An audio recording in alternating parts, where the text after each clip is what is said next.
Okay, here we are.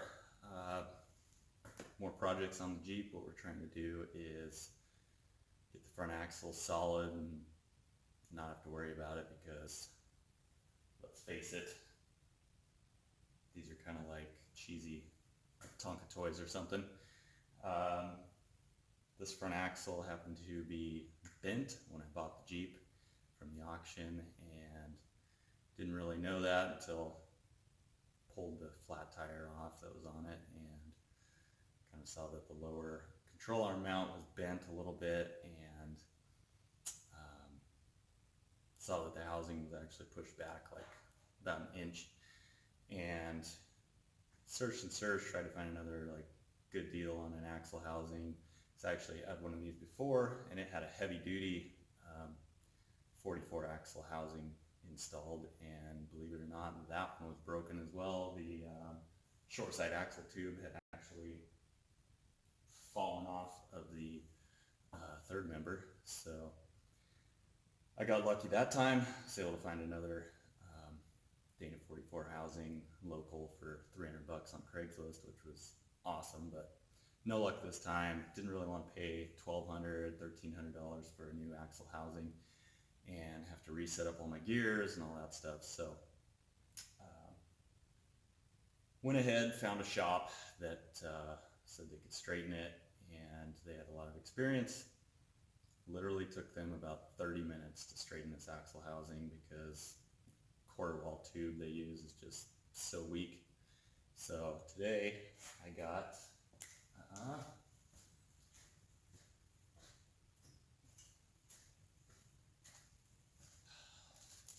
this right here, which is some wrapped up metal, and this is an axle truss kit. So after straightening the housing, put it all back together, driven it probably 800 miles, thing drives excellent, perfectly straight.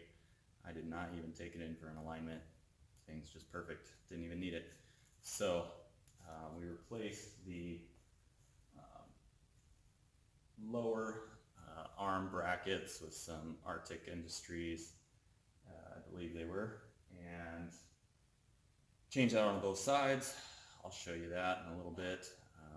That worked out great, except for they don't come with any instructions, which is kind of stupid in my opinion, since they are larger than the factory ones, so they don't exactly just fit right in the same location. But I was able to figure it out, got them all lined up, worked great, and so now to beef up the housing and not have to worry about it bending again, I'm just going to throw this truss kit on it. So here we go, get down to it.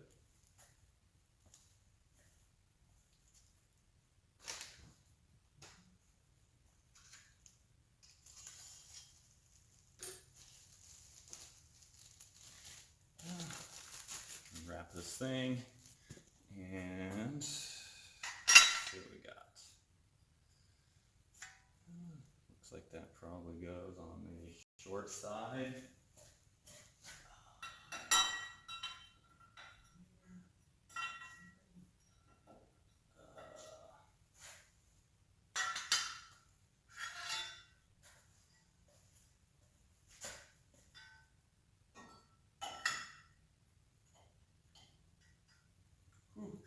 That one fits like a dream.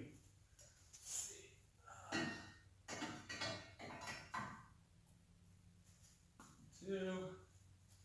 This one, not want to fit. Easy. It's got a hole in it here for the breather. So, pop that up.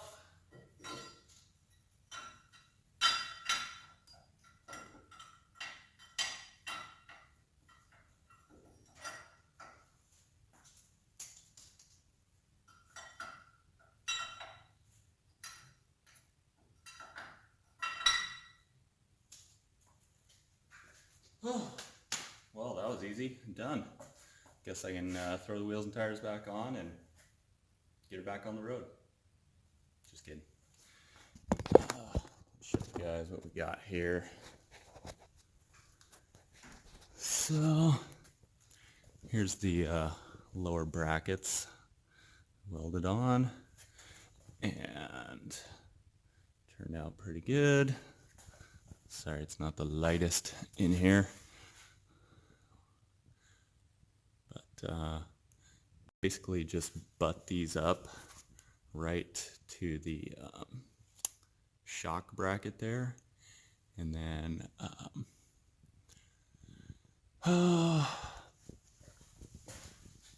same on this side, right up to the shock bracket, and then on the top, let's see if we can get a good look here.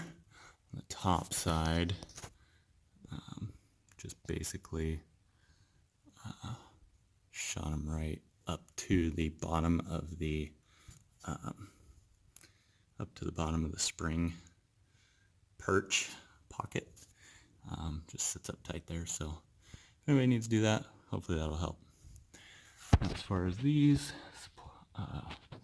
trusses go, they kind of just lock right in there real nice into the upper bracket here and against the pumpkin.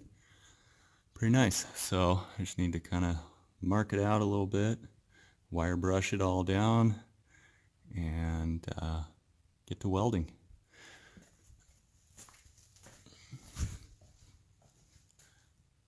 Front view, kind of see a little better.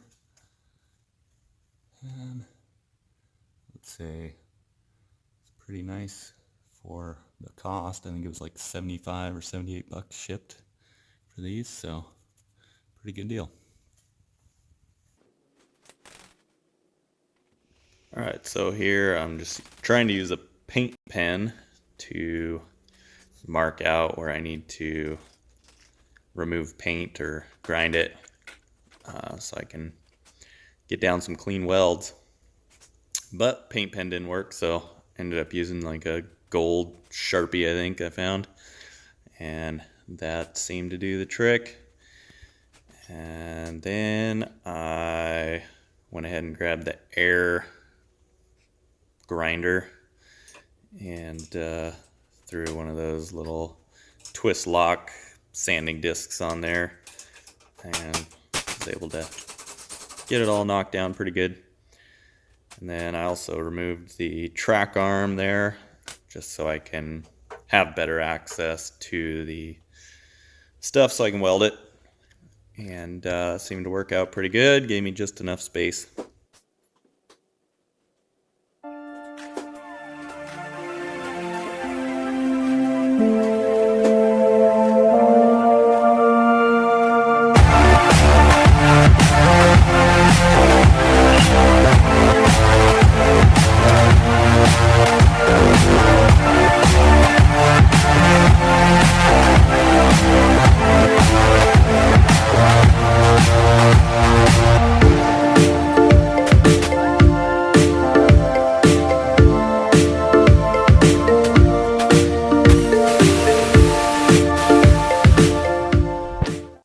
This side in here on the driver's side is obviously the trickiest to get into.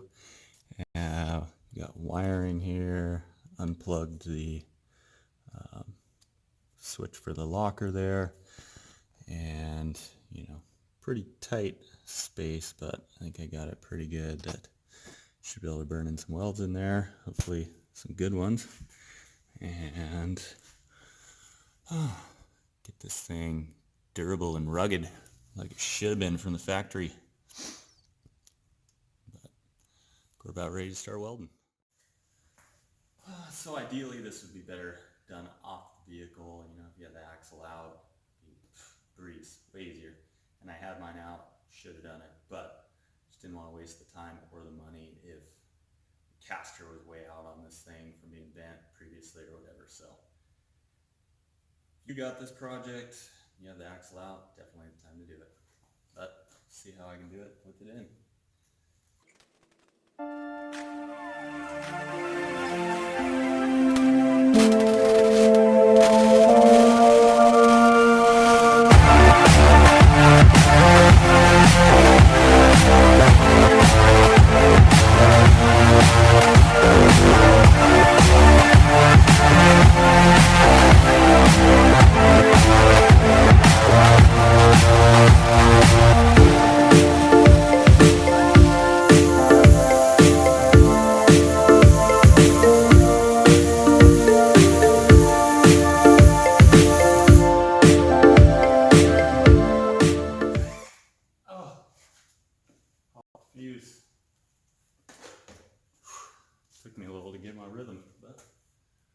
Think it'll turn out good? Let's keep going.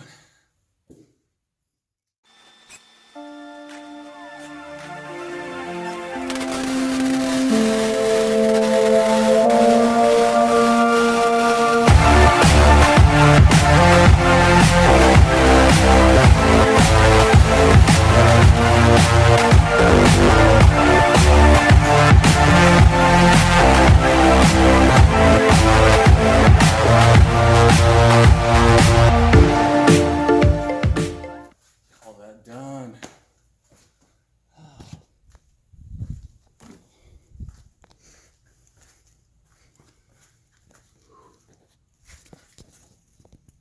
So it'll get in there real good. Hard to see, I already painted it. Here.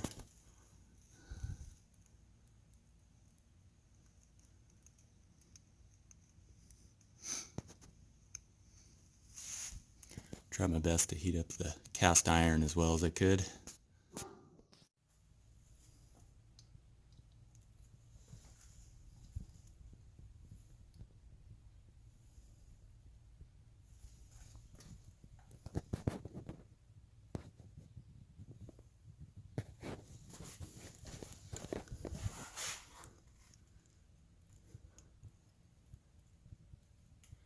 There it is. Final look. Got it all done. I'm pretty happy with it. Alright, so got it all done. It's all finished. Hope you liked the video and found it useful. If so, please like, subscribe, and join me for more on this. I just got some wheels for it today, so should be mounting up some tires, getting those on here, see what they look like. Also, did order some new lips for some custom Japanese 3-piece wheels I had. That was initially what I was going to run on here, but they're 11-inch wide and with about a 0 offset, and I would also have to run an adapter or re-drill the hubs, which was kind of what I was leaning towards because the wheels were just going to stick out like crazy.